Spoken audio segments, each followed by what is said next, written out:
और आज अब हम लोग पंचमी में प्रवेश करेंगे। पंचमी दैताराजन नागानां नंदिवर्धनी पंचम्यां किल नागानां भवतीत्युत्सवो महान। पंचमी तिथि की कथा सुमंत महामुनि राजा शतानीक को श्रवण कराते हैं। बहुत ध्यान से सुनना, पंचमी की कथा बड़ी प्यारी है। वैसे तो पंचमी को सभी नाग देवता का पूजन करते हैं कि नहीं करते हैं? कुछ लोग नाग का पूजन करते हैं, कुछ लोग नागिन का पूजन करते हैं, लेकिन करते सभी और करना भी चाहिए। भविष्य पुराण की कथा कहती है यदि आप सर्प के भय से मुक्त होना चाहते हो तो नाग पंचमी को सर्प का पूजन अवश्य करें। बोलो राधे राधे। अब देखो, नाग पंचमी की बात चली है तो मुझे एक बात स्मरण हो गई। पति पत्नी थे, पति सुबह सुबह उठा और एक दूध का गिलास लेकर के पत्नी के पास पहुंच गया। देवी, ये दूध आज तुम पी लो ना। पत्नी ने कहा क्या बात है, आज बहुत प्यार हमारे ऊपर उमड़ रहा है तुम्हारा। अरे दूध का गिलास लेकर क्या आए हो, मतलब क्या है? पति ने कहा देवी पहले पी तो लो, फिर बाद में बताऊंगा तुमको, पियो पहले। अब पत्नी तो बड़ी प्रसन्न हो गई, आज सरकार हमारे श्रीमान दूध लेकर के आए। भैया एक घूंट में पूरी पी गई। दूध पीने के बाद बोलती ये तो बताओ दूध पिलाने का मतलब क्या है? पति बोलता है आज नाग पंचमी थी, मैंने सोचा नागिन को कहाँ ढूंढूं, घर में ही है, पिला देता हूं। बोलो राधे राधे। नहीं, ये तो एक व्यंग की बात है, एक मनुहार की बात है। माताएं तो हमारी किशोरी जी के स्वरूप ही मानी गई है। और यदि किसी का मन आहत हुआ हो तो उसके लिए मैं क्षमा भी प्रार्थी हूं, मैं क्षमा भी मांग लेता हूं। पंचमी का दिन कथा कैसे प्रारंभ होती है?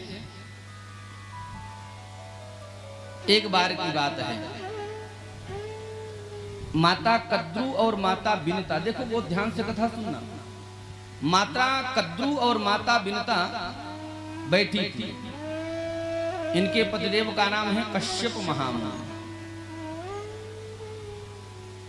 कद्रू कौन है? जो नागों की माता है उनका नाम है कद्रू, और जो गरुण की माता है उनका नाम है विनिता। दोनों बैठी थी। अब बैठी आपस में बैठ करके वार्ता कर ही रही थी। उसी समय एक घटना घट गई। समुद्र मंथन हो रहा था। देवताओं दैत्यों के साथ में समुद्र मंथन हो रहा था, और समुद्र मंथन में से अनेक प्रकार के रत्न निकल रहे थे। और उन्हीं 14 रत्नों में से एक घोड़ा निकला जिसका नाम था उच्चैश्रवा। उच्चैश्रव ससंज्ञानाम तत्प्रणिपत्य समर्पितम। उच्चैश्रवा नाम का घोड़ा निकला। और ध्यान रखना, ये घोड़ा पूरा एकदम बिल्कुल सफेद था। विनिता ने कहा देखो कितना सुंदर घोड़ा है, सफेद सफेद। जैसे विनिता ने कहा सफेद है, कद्रू ने कहा नहीं। जो नाग माता कद्रू थी उन्होंने कहा नहीं नहीं, ये घोड़ा सफेद नहीं, ये घोड़ा तो काला है। विनिता ने कहा हमको तो देखने में ऐसा ही प्रतीत हो रहा है कि काला तो कहीं भी नहीं है, पूरा सफेद सफेद है। विनिता कहती है चलो हम दोनों शर्त लगा लेते हैं, यदि घोड़ा सफेद होगा तो तुम मेरी दासी बन जाओगी, और यदि घोड़ा काला होगा तो हम तुम्हारी दासी बन जाएंगे। ठीक है, शर्त लग गई दोनों में। माता कद्रू अपने कक्ष में बैठी है। इनके पुत्र जो नाग देवता है ना, तक्षक, करकोटक, नागवत्म, धनंजय, अनेक प्रकार के जो बड़े बड़े नाग हैं, आए माता जी के पास। माता जी क्या बात है, आज आप बहुत उदास मालूम पड़ती हो। अरे पुत्र, एक बहुत बड़े धर्म संकट में फंस गई हूं। क्या हुआ? विनिता से हमने शर्त लगा लिया है कि जो समुद्र मंथन से घोड़ा निकला है वह काला है, लेकिन मैं तो जानती हूँ घोड़ा काला नहीं, घोड़ा तो सफेद ही है। तो माता तुम हमसे चाहती क्या हो? बेटा मैं तो ये चाहती हूँ तुम जितने नाग लोग हो, जितने भाई लोग हो, सब जाकर के उस घोड़े के शरीर में लपट जाओ, वो घोड़ा काला दिखाई पड़ेगा और विनिता हमारी दासी बन जाएगी। आहा, तक्षक ने हाथ जोड़ करके कहा, मां यह अधर्म है, हम झूठ नहीं बोल सकते हैं, ध्यान देना। उस समय के सर्प भी कितने बड़े धर्मात्मा थे। मां ये अधर्म है और अधर्म का कार्य हम नहीं करेंगे।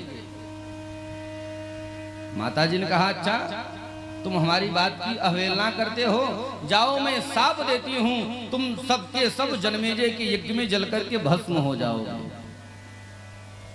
जलकर के भस्म हो जाओगे। जैसे ही पुत्रों ने माता के शाप को ग्रहण किया है, सुमंत महामुनि कहते हैं राजा शतानीक बुद्धि भ्रष्ट हो गई, सारे जितने भी नाग थे सभी की बुद्धि स्मृति नष्ट हो गई।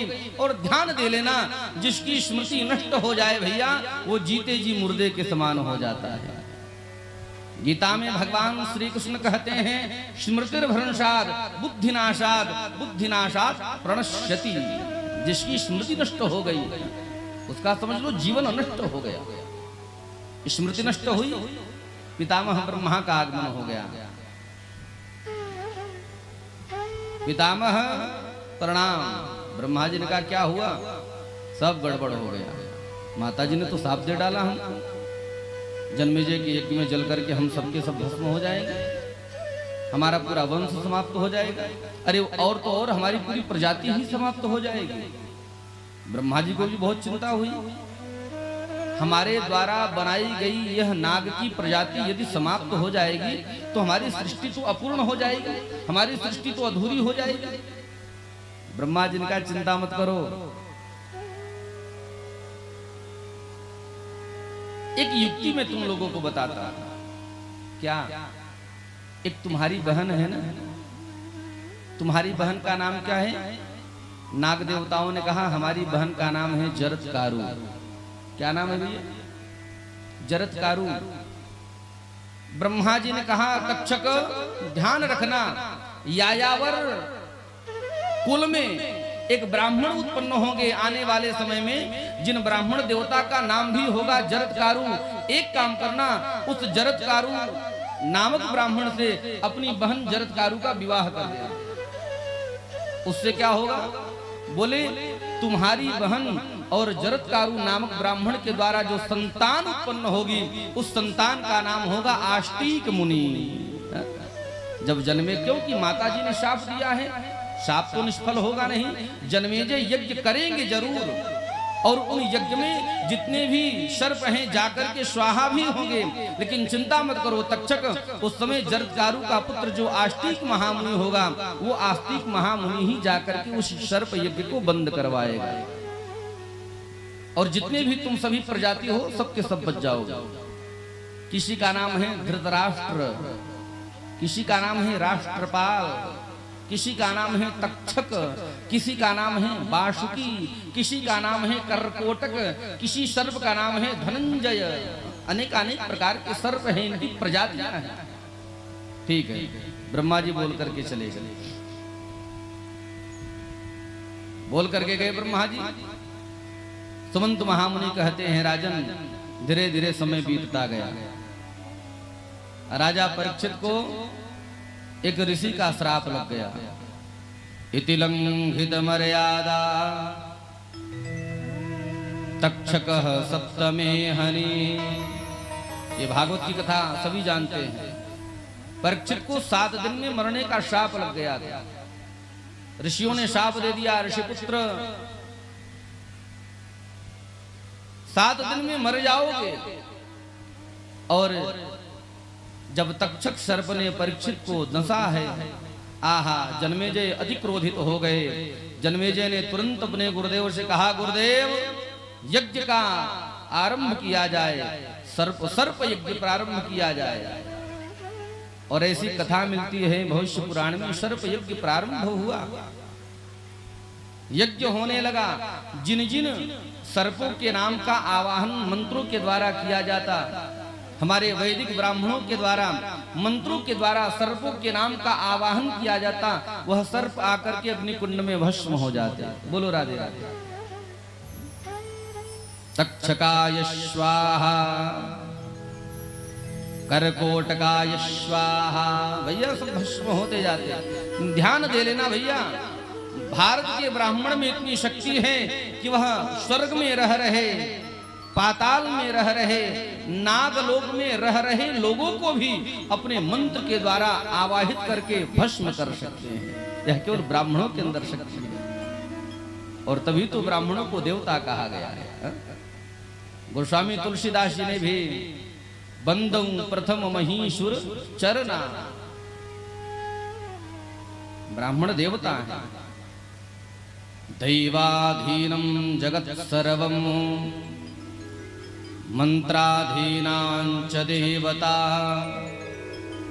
ते मंत्रा ब्राह्मणाधीना तस्मात् ब्राह्मण देवता। ब्राह्मण देवता ऐसे थोड़ी कहा गया है, ब्राह्मणों के अंदर वो शक्ति है, वो पावर है भैया।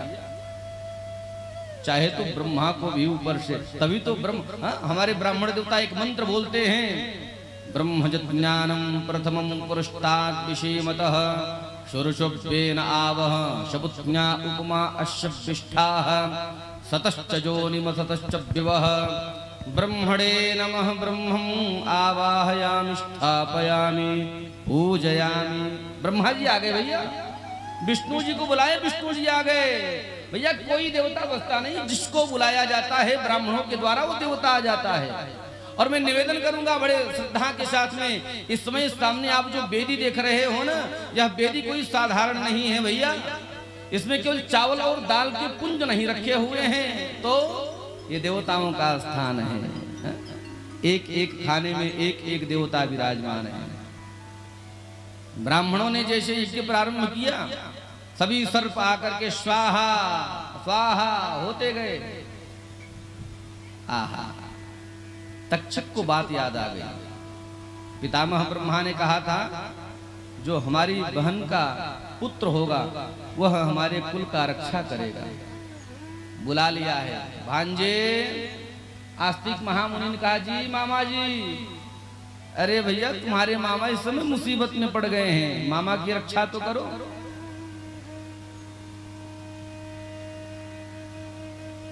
तक्षक ने सारी बात आस्तिक मुनि को बताया है। आस्तिक मुनि चल दिए हैं जहां पर राजा जन्मेजय यज्ञ कर रहे हैं। जाकर के जन्मेजय को समझाते हैं, राजन आप तो धर्मात्मा हैं, पांडवों के वंशज हैं आप। आपकी शरण में, आपके पिता की शरण में एक बार कलयुग आ गया था, उसको भी मुक्त कर दिए थे, और आपकी शरण में तो आज तक्षक आया हुआ है, क्या उसे मुक्त नहीं करोगे? क्या अपने बाप दादाओं के नाम की रक्षा नहीं करोगे क्या? आहा, आस्तिक मुनि ने इतना सुंदर उपदेश दिया है। राजन आप भक्त हो, और भक्त को किस प्रकार से होना चाहिए? भक्त को तो बहुत दयालु, बहुत सहनशील होना चाहिए। तृणादपि शुनीचेन तरोरिव सहिष्णुना।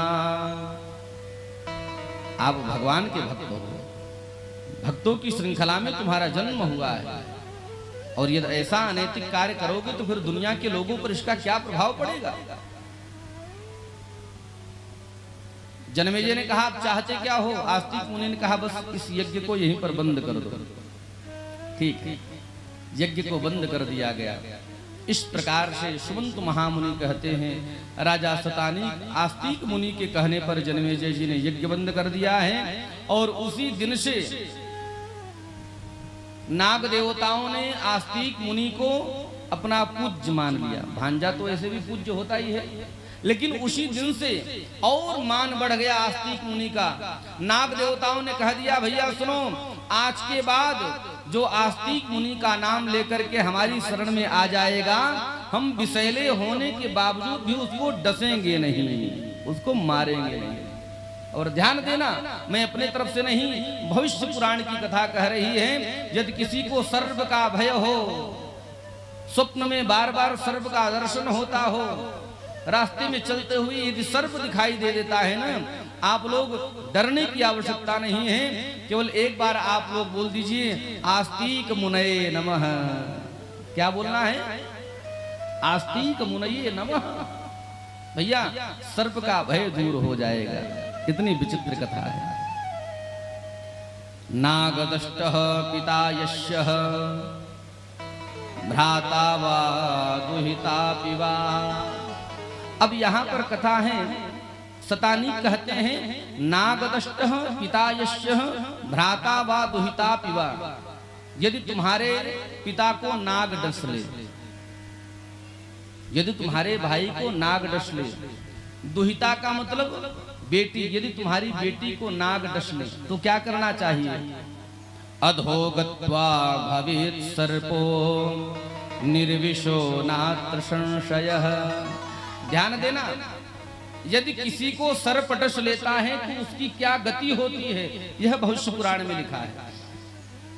वैसे तो जिसको सर्प डसता है लोग बोलते हैं इसकी अकाल मृत्यु हो गई। अकाल मृत्यु भी कई प्रकार का होता है। फांसी लगा लेना अकाल मृत्यु है, रेलवे ट्रैक के नीचे आकर के जान दे देना ये भी अकाल मृत्यु है, और सर्प के डसने से यदि तुम्हारी मृत्यु हो जाए वो भी अकाल मृत्यु में गिनती होती है।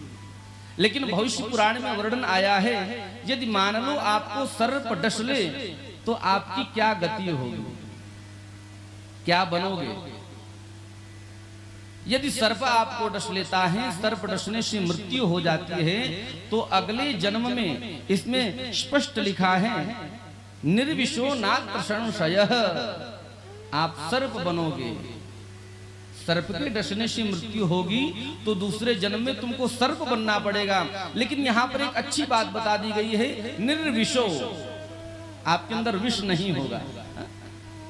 अब भैया कहोगे बिना विष का कोई सांप होता है क्या? हाँ होता है ना। कहां पर पाया जाता है मैं आप लोगों को बता देता हूं। कभी आप नदी में स्नान करने जाओ, कभी तालाब में स्नान करने जाओ, कभी सरोवर में स्नान करने जाओ, तो उस जल में भी कई बार सर्प देखने को मिल जाता है। ध्यान रख लेना, वो जो पानी वाला सर्प होता है वो उसके अंदर भैया जहर नहीं होता है। बोलो राधे राधे। अब देखो ये बातें हम अपने बाप दादा से सुना करते थे लेकिन विश्वास नहीं होता था, लेकिन आज शास्त्र पढ़ करके ज्ञान हो गया, नहीं ये बात सही है। हाँ थोड़ा सा मूर्छा आती है क्योंकि सर्प तो सर्प है, विष तो विष है, लेकिन पानी वाले सर्प के डसने से मृत्यु नहीं होती है। अच्छा मान लो यदि हमारे परिवार के लोग सर्प बन गए तो उनकी मुक्ति का उपाय क्या है? बोले उपाय है, एक ही उपाय है। भविष्य पुराण में स्पष्ट वर्णन आया है, एष वै नाग पंचाम्यां तिथि प्रोक्ता बुधैर्नृपा तविपित्रा कृतश्चैव पितुर्मोक्षस्य भारत। जो कार्य जन्मेजय ने किया था अपने पिता परीक्षित की मृत्यु के बाद, वही कार्य प्रत्येक व्यक्ति को करना चाहिए। अच्छा जन्मेजय जी ने क्या किया था? बोले भैया सर्प के डसने के बाद, परीक्षित की मृत्यु के बाद राजा जन्मेजय ने सर्प का एक बहुत विशाल मंदिर बनवाया था, सर्प मंदिर, नाग मंदिर। अब आप लोग कहोगे हम मंदिर कहाँ बनवाए, नाग का मंदिर कहाँ बनवाए, सर्प का मंदिर कहाँ बनवाए? तो चिंता मत करो, मैं आप लोगों को कुछ साधन बता करके जाऊंगा जो कि आपको नाग मंदिर बनाने का ही फल प्राप्त हो जाएगा। एक बार बोलो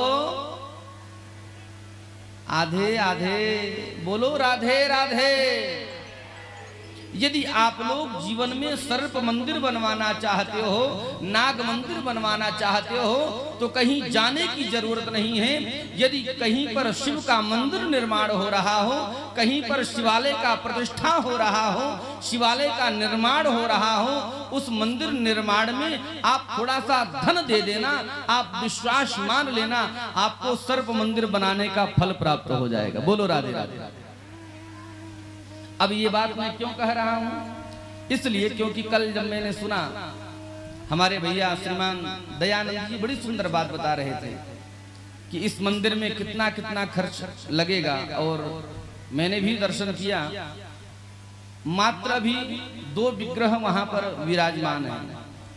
एक हमारे तलाल पंचमुखी हनुमान और दूसरे नीलांजन समाभाषम रविपुत्रम यमाग्रजम छाया मारुतंड शंभोतम तम नमामि शनैश्चरम। इस मंदिर में कितने देवता विराजमान हैं? बोलो 2 ऊपर के तल पर, एक पंचमुखी हनुमान और दूसरे शनिदेव।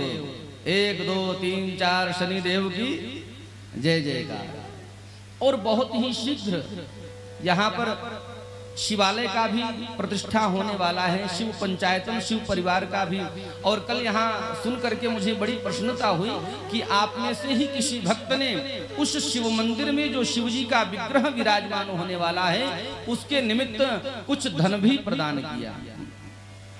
बहुत बड़ी कृपा ठाकुर जी की। मैं तो निवेदन करूंगा एक बार उन भगवत भक्त के लिए सभी जोरदार तालियों से स्वागत करेंगे।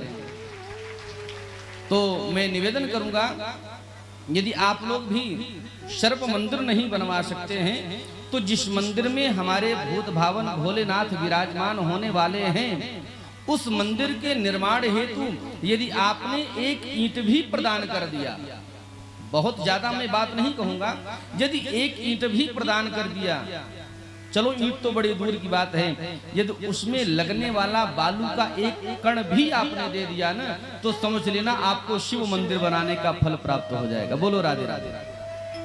और आप लोग ये मत सोचना मैं अपने तरफ से कर रहा हूं, नहीं, भविष्य पुराण की कथा कह रही हूं। इतनी बड़ी महिमा एक सर्प मंदिर बनाने का। और मैं बहुत हाथ जोड़ करके निवेदन करूंगा माई बाप आप लोगों से, रास्ते में जाते समय कहीं पर सर्प की वह बामी दिख जाती है मिट्टी की, हम लोग उसको तोड़ देते हैं, पानी डाल देते हैं। नहीं नहीं नहीं नहीं, ऐसी गलती, ऐसा भूल कभी मत करना। वह सर्प का मंदिर है, सर्प का निवास है। इतनी बड़ी महिमा। अरे और तो और नाग पंचमी के दिन प्रत्येक व्यक्ति को सर्प को दूध जरूर पिलाना चाहिए। कुछ लोग अपना तर्क प्रस्तुत करते हैं जो विधर्मी हैं, जो हमारे सनातन धर्म को नहीं पहचानते हैं, जो हमारे सनातन धर्म को नहीं जानते हैं, वो कहते हैं महाराज ये नाग पंचमी वाले दिन सर्प को दूध पिलाने से क्या फायदा? सर्प को कितना भी दूध पिला लो लेकिन वह जब पैदा करेगा तो विष ही पैदा करेगा। अब उन मूर्खों को हमारा शास्त्र कहाँ समझ में आएगा? जो मूर्ख कहते हैं कि शिव जी के ऊपर दूध चढ़ाने से क्या होगा, किसी भूखे को पिला दो। अरे उन मूर्खों को हमारे सनातन धर्म के बारे में ज्ञान ही नहीं है। हाँ, बस ज्ञान बांटने के लिए चले आते हैं। और अच्छा वो तो मूर्खता करते ही करते हैं, उनसे बड़े मूर्ख हम लोग हैं जो उनको अपना आइडल मान करके उनके पद चिन्हों पर चलने लगते हैं। इसलिए बहुत सावधान रहने की आवश्यकता है। हमारे सनातन धर्म को बहुत समझने की आवश्यकता है बारीकी से,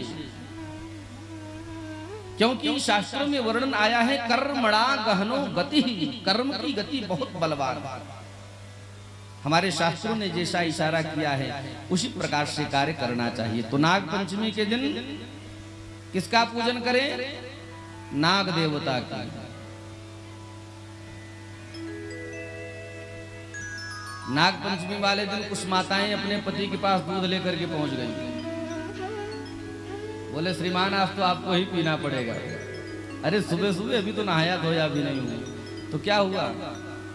मैं पूजन करने जा रही हूँ। तो पूजन करने जा रही हो तो जाओ। अरे बोले तुम्हारा ही पूजन करना है। क्यों? आज नाग पंचमी है, अब तुमसे बड़ा नाग तो मुझको यहाँ पर कोई मिलेगा नहीं, इसलिए तुम ही पी लो। नहीं, प्रत्येक और कोशिश तो यह करना चाहिए। भविष्य पुराण की कथा कहती है प्रत्येक पंचमी को नाग का पूजन अवश्य बड़े श्रद्धा और भाव के साथ में। और इसमें यह भी लिखा है कौन सा मंत्र पढ़े? ओम कुरकुल्ले हुम फट स्वाहा, इस मंत्र से हम नाग का पूजन करें। क्या मंत्र बताया गया है? ओम कुरकुल्ले हुम फट स्वाहा। भविष्य पुराण की कथा कहती है